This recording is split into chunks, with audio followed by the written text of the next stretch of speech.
চড়াই আর বাঘের কথা। গৃহস্থের ঘরের কোণে হাঁড়ি ঝোলানো ছিল, তার ভিতরে চড়াই চড়াইনি থাকত। একদিন চড়াই বলল, চড়াইনি আমি পিঠে খাবো। চড়াইনি বলল, পিঠের জিনিসপত্র এনে দাও, পিঠে গড়ে দেবো ক্ষণ। চড়াই বলল, কি জিনিস লাগবে?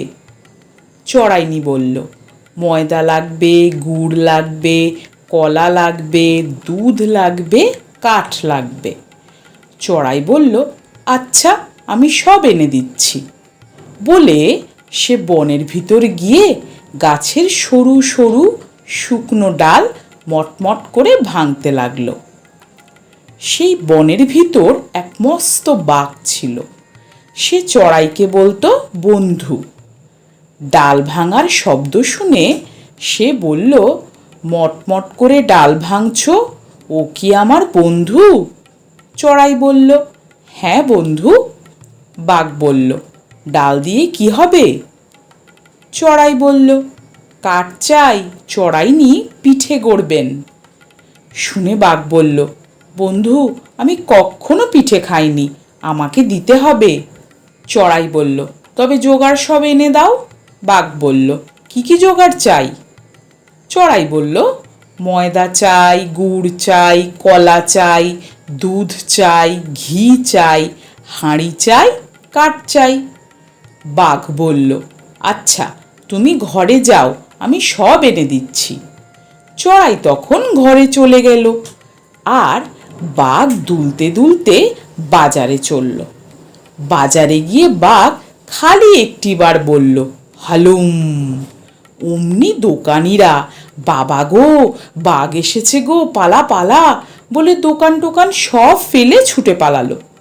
তখন বাঘ সব দোকান খুঁজে ময়দা, গুড়, কলা, দুধ, ঘি, হাঁড়ি আর কাঠ নিয়ে চড়াইয়ের বাড়িতে দিয়ে এলো। তারপর চড়াইনি চমৎকার পিঠে গড়ল, আর দুজনে মিলে পেট ভরে খেলো। শেষে বাঘের জন্য একখানা পাতায় করে কতকগুলো পিঠে মাটিতে রেখে দিয়ে দুজনে চুপ করে হাড়ির ভিতর বসে রইল। বাঘ এসে পিঠে দেখতে পেয়েই খেতে বসে গেল। একখানা পিঠে মুখে দিয়ে সে বলল, বাহ কি চমৎকার। আরেকখানা মুখে দিয়ে বলল, না এটা তো ভালো নয়, খালি ময়দা দিয়ে গড়েছে। আরেকখানা মুখে দিয়ে বলল, ছি এটাতে খালি ভুসি আর ছাই। চড়াই বন্ধু এই কি খাওয়ালে? আর একখানা মুখে দিয়ে বলল, এটাতে কিসের গন্ধ, গোবর দিয়েছে নাকি? চড়াই বেটা তো বড় পাজি।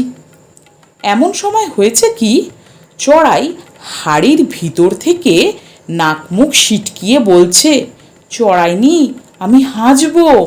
শুনে চড়াইনি ভারী ব্যস্ত হয়ে বলল, চুপ চুপ, এখন হাঁচতে হবে না, তাহলে বড় মুশকিল হবে।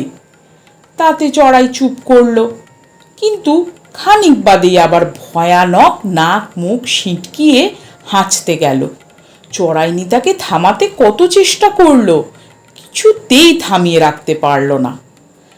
বাঘ একটা বিশ্রী পিঠে খেয়ে বলল, থু থু, এটা খালি গোবর দিয়েই গড়েছে, আর কিছু দেয়নি।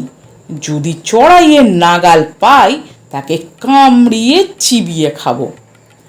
তারপর আর একটা পিঠে মুখে দিয়ে সে সবে ওয়াক ওয়াক করতে লেগেছে, অমনি হ্যাঁছ করে চড়াই ভয়ানক শব্দে হেঁচে ফেলল। সে শব্দে বাঘ যেই চমকে লাফিয়ে উঠতে যাবে, অমনি হাঁড়ি শুদ্ধ দড়ি ছিঁড়ে চড়াই আর চড়াইনি তার ঘাড়ে পড়ল।